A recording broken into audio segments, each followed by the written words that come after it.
Trainee IPS Uday Krishna Reddy బలవన్మరణ యత్నంలో మరో twist చోటు చేసుకుంది. ఇప్పటివరకు ఆయన సూసైడ్ అటెంప్ట్ చేశారని భావించగా అలాంటిది ఏమీ లేదని తేలిపోయింది. అతిగా మద్యం సేవించడం వల్లే స్పృహ కోల్పోయినట్లు నిర్ధారణైంది.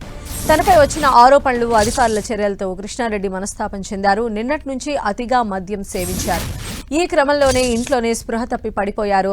అయితే కుటుంబ సభ్యులు గమనించే సమయానికి మద్యం బాటిల్ పక్కనే శానిటరీ బాటిల్ కూడా కనిపించింది. ఆ రెండు కలిపి తాగటం వల్లే కృష్ణారెడ్డి స్పృహ కోల్పోయారని భావించిన కుటుంబ సభ్యులు ఆసుపత్రికి తరలించారు. అయితే ఆయన బలవన్మరణ యత్నం చేశాడని అందరూ భావించారు. కానీ విష పదార్థాలు ఏమీ కృష్ణారెడ్డి సేవించలేదని డాక్టర్లు నిర్ధారించారు.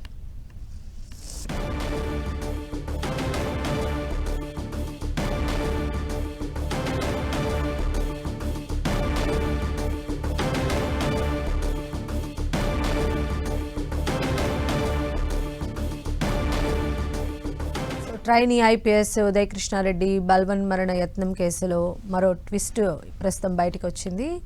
ఇప్పటి వరకు ఆయన సూసైడ్ అటెంప్ట్ చేశారని చెప్పి అందరూ భావించారు. కానీ అలాంటిది ఏమీ లేదని కూడా తేలిపోయింది. అయితే ఎక్కువగా మద్యం తీసుకోవడం వల్లనే ఆయన స్పృహ కోల్పోయినట్లుగా నిర్ధారించారు.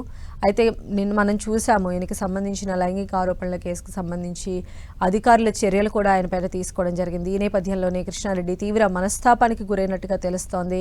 కానీ నిన్నటి నుంచి కూడా ఆయన అతిగా మద్యం సేవిస్తూ ఉన్నారు. ఈ క్రమంలోనే ఇంట్లోనే స్పృహ తప్పి పడిపోయారు. అయితే కుటుంబ సభ్యులు గమనించే టైంకి ఆయన మందు బాటిల్ సేవిస్తున్నారు. దాని పక్కనే శానిటరీ బాటిల్ కూడా కనిపించడంతో కుటుంబ సభ్యులు ఆయన ఈ రెండు కలిపి తాగడం వల్లనే కృష్ణారెడ్డి స్పృహ కోల్పోయాడని చెప్పి కుటుంబ సభ్యులు అయితే భావించడం జరిగింది. వెంటనే ఆయన్ని హాస్పిటల్ కూడా తరలించారు. అయితే ఆయన బలవన్మరణ యత్నం చేశారని చెప్పి అందరూ అనుకున్నారు. కానీ ఇప్పుడు వచ్చినటువంటి రిపోర్ట్స్ ప్రకారం ఆయన స్పృహ కోల్పోయారు. అతిగా మద్యం సేవించడం వల్లే ఇది జరిగింది అని చెప్పారు. పైగా ఆయన బాడీలో ఎలాంటి విష పదార్థాలు లేవని కూడా డాక్టర్లు నిర్ధారించారు.